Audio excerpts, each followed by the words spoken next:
काल राज्याचे मुख्यमंत्री देवेंद्र फडणवीस असं म्हणाले की राज्यातला सगळ्यात मोठा टी पेपर घोटाळा हा ठाकरेंच्या काळात झाला आहे. परंतु फडणवीस बेमालूमपणे सफाईदार खोटं बोलत आहेत हे आज मी पत्रकार परिषद घेऊन सगळ्या पुराव्यांच्या सकट स्पष्ट केलं. त्यातला सगळ्यात मोठा पुरावा होता तो म्हणजे नॅशनल सायबर क्राईमची जी वेबसाईट आहे, म्हणजे जी केंद्रीय गृह खात्याची, आणि त्या वेबसाईटवर 21ची सगळ्यात बेस्टेस्ट केस स्टडी म्हणून जी केस अपलोड केलेली आहे ती केस ही पेपर घोटाळ्याची आहे, ज्याच्यामध्ये हे स्पष्ट केलेलं आहे की डिसेंबर 21ला जेव्हा म्हाडाचा पेपर लीक झाला आणि त्याची टीप पोलिसांना आधीच मिळाली, तेव्हा पोलीस रेड टाकायला गेले. त्या रेडमध्ये रंगेहात प्रितीश देशमुख नावाचा माणूस सापडला. प्रितीश देशमुख कोण आहे? तर प्रितीश देशमुख हा GA सॉफ्टवेअर कंपनीचा मालक. GA सॉफ्टवेअर कंपनी, ज्या कंपनीला या सगळ्या बहुपर्यायी ज्या परीक्षा होतात त्या परीक्षा पद्धतीचं टेंडर दिलं होतं. टेंडर कुणी दिलं? तर 2018-19ला मुख्यमंत्री असणाऱ्या देवेंद्र फडणवीस यांच्या काळात शिक्षण मंत्री असणाऱ्या विनोद तावडे यांनी.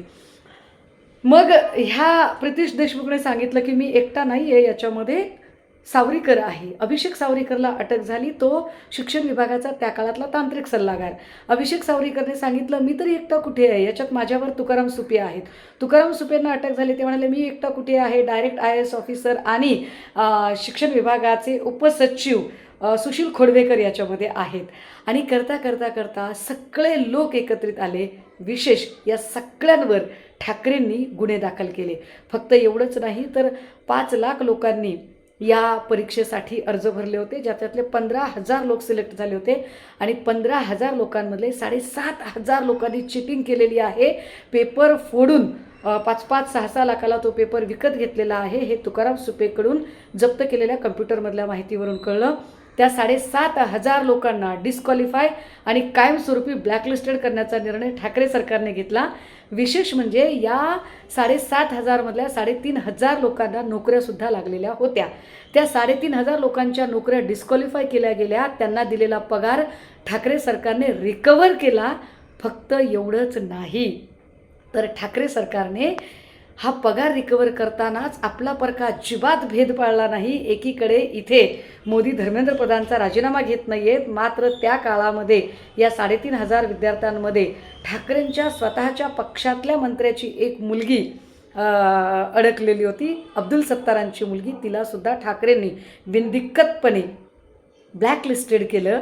विशेष ठाकरेंनी ज्या ज्या लोकांना आत टाकलं, भाजपने काय केलं तर अभिषेक सावरीकर जो यातला आरोपी आहे तो जेल भोगून बाहेर आल्यानंतर रवींद्र चव्हाणने यांचा प्रवेश करून घेतला भाजपमध्ये. सुशील खोडवेकर ज्याला ठाकरेंनी सस्पेंड केलं होतं त्याला शिंदेंनी आपल्याकडे रुजू करून घेतलं. हे फार विशेष आहे.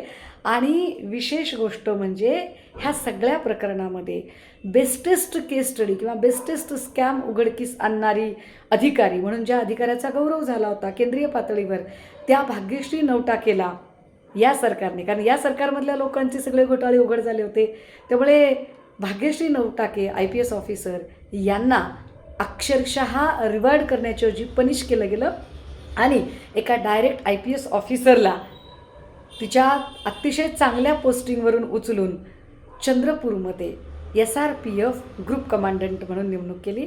मला वाटतं आता त्या गोंदियाला वगैरे आहेत. हे असं आहे देवेंद्र फडणवीसांचं सरकार.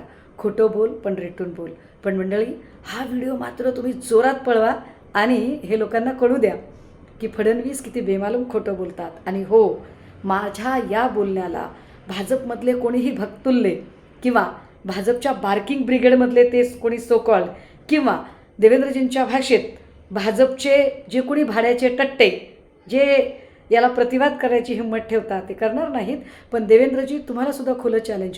जर तुम्ही याला चॅलेंज करणार असाल तर यातला माझा एकही शब्द खोटा करून दाखवा. मी पुन्हा एकदा नवीन पुराव्यांच्या सकट आणि पुढे BHRमध्ये काय झालं हे सुद्धा शोधून काढेन. थँक्यू.